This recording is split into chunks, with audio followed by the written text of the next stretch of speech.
Campus protests against Israel's war in Gaza are continuing to grow across the U.S. The University of Southern California announced today it's canceling its main commencement ceremony next month. Encampments are now in place in at least 20 colleges, and hundreds of demonstrators have been arrested in the last several days at multiple schools, including the University of Texas, Ohio State, and Emory University. Amid police confrontations, multiple arrests, and large demonstrations, Emory University today became the latest flashpoint in a wave of pro-Palestinian protests on college campuses. Early this morning at Boston's Emerson University, violence erupted as police cleared a student encampment. More than 100 were arrested. Authorities say 4 officers were injured. That followed this clash at the University of Southern California. Officers there say protesters refused to remove their encampments. The protesters say they were provoked. What we just saw was an act of USC acting aggressively and failing to defend, and in fact being the aggressor against its students. By nightfall, more than 90 people were taken into custody. These incidents are just the latest in a series of pro-Palestinian demonstrations unfolding on campuses from coast to coast and beyond, including universities in Paris, Cairo, and Sydney. Some in the U.S. say they want their universities to cut financial ties with Israel. We want the university to disclose its financial holdings and divest from its relationships with financial institutions. And we want the university to recognize and acknowledge to its student body that there is a genocide happening to our families in Gaza. Officials at Columbia University yesterday extended talks with demonstrators to clear the campus, where that same afternoon, House Speaker Mike Johnson was booed after his remarks. The cherished traditions of this university are being overtaken right now by radical and extreme ideologies. They place a target on the backs of Jewish students in the United States and here on this campus. Jewish students across the country have said they feel unsafe amid the demonstrations and after being targeted by hate speech and anti-Semitic symbols. But some are taking part in the protests, which continue to spread to more campuses and show no signs of ending soon.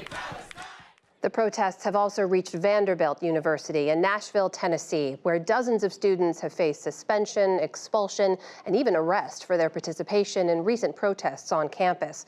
Joining us now is Vanderbilt University Chancellor Daniel Diermeier to discuss his school's approach, which he outlined in a recent Wall Street Journal op-ed. Chancellor, welcome to the NewsHour. Thanks for joining us. Thank you for having me. So before we get into your school's specific experience, I just want to get your reaction to how quickly and how widely these protests have spread across campus. Yeah, I think what we've seen in the last week or two is certainly that these issues and the protests have intensified, but really we have had them for the last 6 months or so. And Vanderbilt has been among those that's seen its own protest. As we mentioned, there was a late March incident. Some 27 students or so forced their way into a closed administration building. I understand a campus security officer was injured during that incident. Most of the students had to be escorted out. 4 were arrested, is my understanding. Help us understand the line for you. Why were those students arrested and some expelled? Absolutely. So overall, over the last 6 months, things on campus have gone very well. Our students have done great. They had vigils, they had in-depth discussions. We've had a Passover celebration just like a few days ago with 400 students on our main lawn. And then some students have protested as well on both sides. We've had displays of like the victims in Gaza. We've had displays of the hostages. So all of that has gone very well. But about a month ago, we had a small group of students that forced their way into a closed building. This is our main administration building, and we're still doing some construction. They ran over a security officer. They then tried to get into my office. They tried to push over some of my staff there, but didn't succeed, then sat down in the hallway. And then after a few hours, we told them that this is inconsistent with university policy, that this is disruptive conduct. We then had 3 of the students arrested that had pushed over the police officer. We had one student arrested who had smashed over a window, and then the other students left on their own accord and were subject to student discipline subsequently. So the line for you was the physical violence part of it. Had the building been open, you're fine with students entering and sitting in protest, in other words?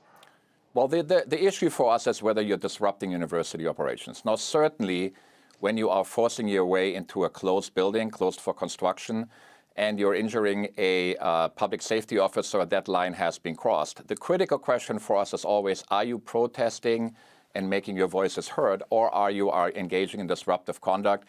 That can have many different forms. For example, we would not allow them to enter a classroom with a megaphone and disrupt the class, for example. So it can come in many different forms. This was certainly across the line. You said in your op-ed that free speech is alive and well at Vanderbilt, but there was an open letter by several members of your faculty that disputes that. They say the administration has been excessive and punitive in its response to student protests. They say the rules seem arbitrary, and they say the criterion that protests must not disrupt university operations, as you say, is perniciously vague and expansive. What do you say to that?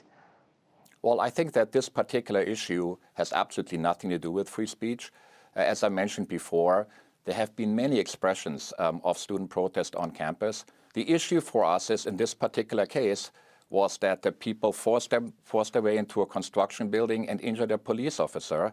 I don't think anybody should confuse this with free speech. But if I may, this line that you draw, that it shouldn't disrupt, protests shouldn't disrupt university operations, your opposition here says that that's actually too vague and too expansive. Many would say the purpose of protests is to disrupt.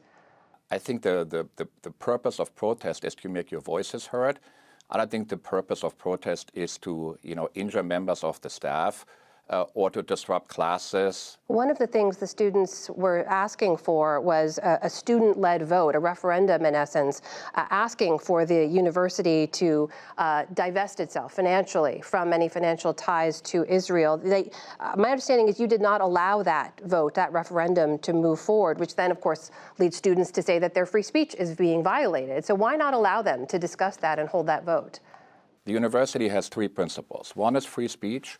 One is what we call institutional neutrality, which means that the university will not take policy positions unless they directly and materially affect the operations of the universities, for example, not on foreign policy issues. And the third is civil discourse, which means that we treat each other with respect, we listen to each other, and when our students come on campus, they sign a community creed where they affirm their commitment to the last value of civil discourse.